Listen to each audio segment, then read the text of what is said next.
আমার সাথে একটা মিটিংও করানো হয়েছিল স্বরূপ বিশ্বাসে, সেখানেও আমি স্পষ্ট বলেছিলাম যে আমি ক্ষমা চাইবো না। তো ক্ষমার কোনো প্রশ্ন আসে না। একদম সামনাসামনি বেটার কাজ হোক, বেটার অ্যাক্টর অ্যাক্ট্রেসেসরা কাজ করুক এবং টেকনিশিয়ানরা আরো কাজ করুক, আরো বেশি সংখ্যক কাজ হোক, আমাদের পুরো মানে মার্কেটটা বড় হোক। এগুলো আগেও ছিল, এটা উন্নয়নের জন্য কি কোনো ভাবনা স্পেসিফিক আছে? মান উন্নয়নের জন্য, যেখানে সাউথের ইন্ডাস্ট্রি অনেকটা ডিসিপ্লিন ওয়েতে ওরা এগিয়ে গেছে আমাদের থেকে।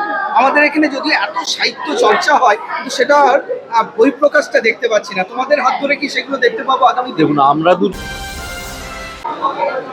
এই মানুষ দুটোকে তো দেখতেই পাচ্ছেন, বহুদিন পরে আমরা প্রিমিয়ারে দেখলাম। জানি না কেন এত আত্মগোপনের ব্যাপার, অনেক কন্ট্রোভার্সি ছিল, অনেক কিছু শুনছিলাম, কিন্তু এখন তারা দুজন কেমন আছে, বিশেষ করে তুমি কেমন আছো? তুমি ওই আগে যেরকম ছিলাম সেরকমই, একই রকম।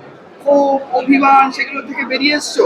আমার কোনো ক্ষোভ অভিমান ছিল না মানে যে ঘটনা ঘটেছিল সেটা আমার কাছে অপ্রত্যাশিত নয়, যদি ওই ব্যান কালচারের বিষয়টা বলা হয়।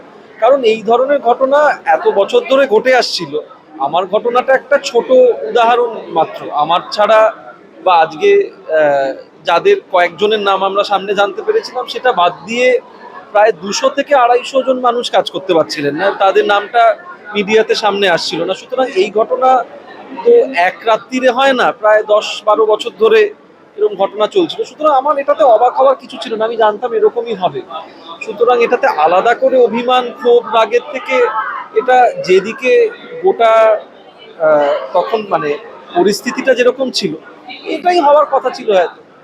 ঠিক আছে, যেটা পাস্ট হয়ে গেছে, এবার তুমি কি চাইছো? মানে কিভাবে ইন্ডাস্ট্রি, কিছুই চাইছি না আমার আগে, যদিও এটা ইন্ডাস্ট্রি নয়, বাই দ্য ওয়ে, এটা একটা ডেইলি ট্রেড আমরা বলি। হ্যাঁ। এটা ইন্ডাস্ট্রি গড়ে ওঠেনি, কখনোই ওঠেনি না। তো কি চাইছো তোমরা? কি চাইছো কিভাবে এই ট্রেডটাকে আগামী দিনে ইন্ডাস্ট্রিতে রূপান্তরিত হতে দেখতে চাইছো? আমরা এমন না যে আগেও খুব আলাদা ধরনের চাওয়া ছিল, এখন সেই চাওয়াগুলো বদলে গেছে। চাওয়াগুলো একই ধরনের আছে। আমরা যেহেতু অভিনয় করি এবং ঋত্বি যেহেতু অভিনয় করে এবং ডিরেকশন দেয়, কাজেই আমাদের দুজনের চাওয়াগুলোই হচ্ছে ক্রিয়েটিভ জায়গা থেকে। আমরা চাইবো যে ইন্ডাস্ট্রিতে আরো বেটার কাজ হোক, বেটার অ্যাক্টর অ্যাক্ট্রেসেসরা কাজ করুক এবং টেকনিশিয়ানরা আরো কাজ করুক, আরো বেশি সংখ্যক কাজ হোক, আমাদের পুরো মানে মার্কেটটা বড় হোক। এগুলো আগেও ছিল, এটা উন্নয়নের জন্য কি কোনো ভাবনা স্পেসিফিক আছে? মান উন্নয়নের জন্য, যেখানে সাউথের ইন্ডাস্ট্রি অনেকটা ডিসিপ্লিন ওয়েতে ওরা এগিয়ে গেছে আমাদের থেকে।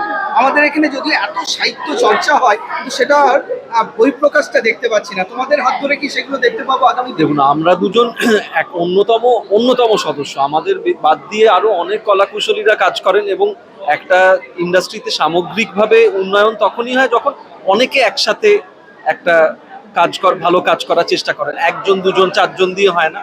অন্তত পক্ষে একটা গোটা ইন্ডাস্ট্রি যদি অর্ধেক মানুষজন সম্মিলিতভাবে নিজেদের এক্সপ্রেশনটা বাস্তবায়িত করতে পারে, প্রকাশভঙ্গিটাকে নতুন করে দেখতে পারে, তখন একটা ভালো কাজ হওয়ার সম্ভাবনা হয়। পরপর অনেকগুলো ভালো কাজ হতে হয় এবং আমার মনে হয় সেটা একমাত্র তখনই সম্ভব যখন রাজনীতি মুক্ত হবে একটা ইন্ডাস্ট্রি।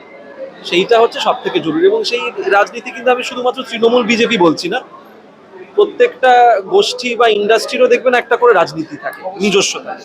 এবং সেই রাজনীতিটা থেকে যদি তারা বেরোতে পারে, কারণ সেই রাজনীতিটাই একটা তৃণমূল বা একটা বিজেপি বা অন্যান্য যে কোনো রাজনৈতিক দলকে আসার সুযোগ করে দেয়, ভেতরের যে রাজনীতিটা থাকে।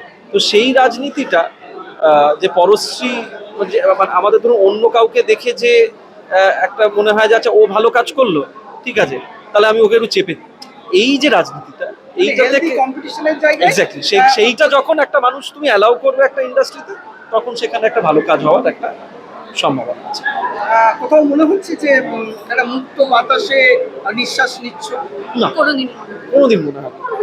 এখনো মনে হয় না, আগেও মনে হয় না। এটা খুব আইডিয়ালিস্টিক একটা কল্পনা। এখন কেউই যে মুক্ত বাতাসে হঠাৎ করে নিঃশ্বাস নিচ্ছে এরকম একটা পৃথিবীতে চারিপাশে তাকালে এত ধরনের ঘটনা দেখতে পাচ্ছ, এটা একটা আর আইডিয়ালিস্টিক। ভারতবর্ষ তো আর মানে পশ্চিমবাংলা তো ভারতবর্ষের বাইরে নয়। সুতরাং আজকে গোটা ভারতবর্ষে যেটা হচ্ছে সেটা আজ পশ্চিমবাংলা তো করছে। সুতরাং এমন তো না যে পশ্চিমবাংলাকে একটা আলাদা দেশ আর ভারতবর্ষ একটা আলাদা দেশ। তোমাকে তাহলে কি আফটার অল কোনো ক্ষমা চাইতে হয়েছে, বা তুমি সেই আমি চাইনি। মানসিকতাটা নিয়েছিলে যে এবার বোধহয় আমাকে একটু ডাউন হতে হবে সেরকম কিছু মানুষ? আমার সাথে একটা মিটিংও করানো হয়েছিল স্বরূপ বিশ্বাসে, সেখানেও আমি স্পষ্ট বলেছিলাম যে আমি ক্ষমা চাইবো না। তো ক্ষমার কোনো আচ্ছা, প্রশ্ন আসে না। একদম সামনাসামনি কথাবার্তা বলেছে? হচ্ছে। আচ্ছা, সেখানেও সে ওইভাবে প্রেসারাইজ করেছে? আচ্ছা, সেটা তো মানে এক্সপেক্টেডই, মানে এটা আমিও অবাক হইনি আমাকে যে এটাই বলা হবে, কিন্তু আমি আমার জায়গাটা যেটা বিশ্বাস ছিল সেটা তখনও ছিল, এখনো আছে। মানে ওনার বক্তব্যটা কি ছিল যে মানে ওনাদের বিরুদ্ধে একটা কথাও লেখা যাবে না বা বলা যাবে না, মানে দেখুন, ওনার বক্তব্য কি ছিল সেটা এখন সামগ্রিকভাবে পশ্চিমবাংলা জেনে গেছে, হ্যাঁ। এবং সেইটার কারণে ওনাকে এখন যা যা ফেস করতে হচ্ছে লিগালি সেটা আমরা দেখতেই পাচ্ছি। Right. এটা করারই কথা, সুতরাং সেটা শুধু তো বক্তব্য চেপে দেওয়া নয়, মানে সেটা যে কোনো শাসক দলের একটা যে মানে টেন্ডেন্সি বরাবর থাকে যে তুমি আমার বিরুদ্ধে কথা বলবে না, তো ওই একই রোগে উনি আক্রান্ত ছিলেন বলা যেতে পারে। শাসকের বিরুদ্ধে গিয়ে ক্রিয়েটিভিটির এখনো জায়গা নেই বলতে চাইছো? আপাতত তো নেই, কিন্তু জায়গা থাকে, আমার তো মনে হয় নেই।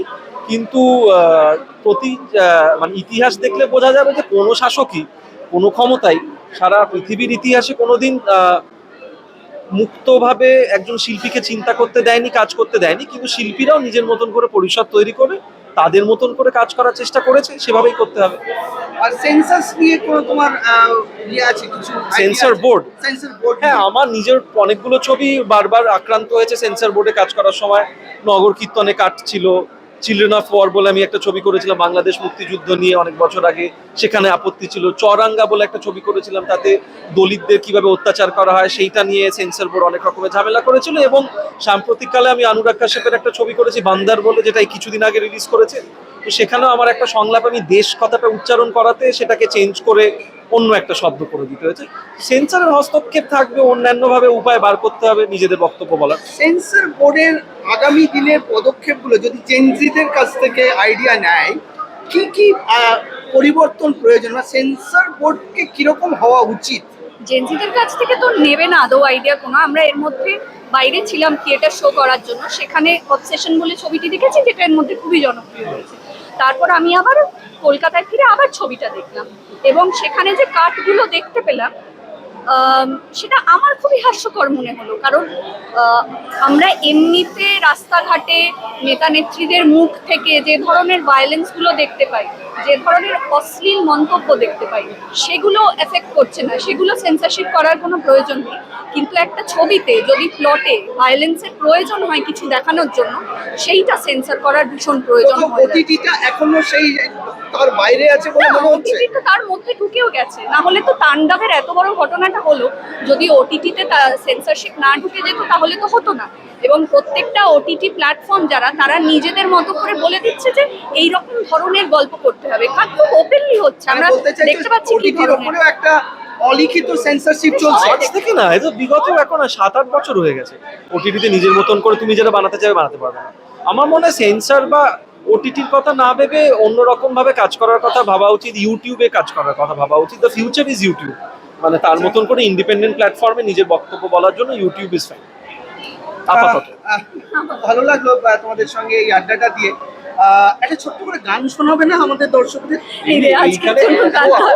একটু ওদিকে যাই না, আরেকটু যদি সুখের পরিবেশ হতো নিশ্চয়ই গান গাইতাম, তার মধ্যে এত আওয়াজ, এবং আমি এক্ষুনি শো করে এসেছি, আমার গলা ভেঙে আছে, না হলে নিশ্চয়ই আমি গাইতাম। দুজনকে আমন্ত্রণ রইলো আমাদের পডকাস্টে, সেখানে একটু আমরা আরো নিশ্চিন্তে আলোচনা করতে পারি। নিশ্চয়ই। থ্যাংক ইউ, ধন্যবাদ। আমাদের ভিডিও ভালো লাগলে লাইক এবং শেয়ার করুন, কমেন্ট সেকশনে গিয়ে জানান আপনাদের মতামত। কোথায় থেকে দেখছেন সেটাও আমাদের জানাবেন, তাহলে আমরা বুঝতে পারবো কত দূর আমরা পৌঁছতে পারলাম। আরও ভিডিও পেতে আমাদের চ্যানেলটি সাবস্ক্রাইব করুন এবং প্রতি মুহূর্তে আপডেট পেতে প্রেস করুন পাশে থাকা বেল আইকন।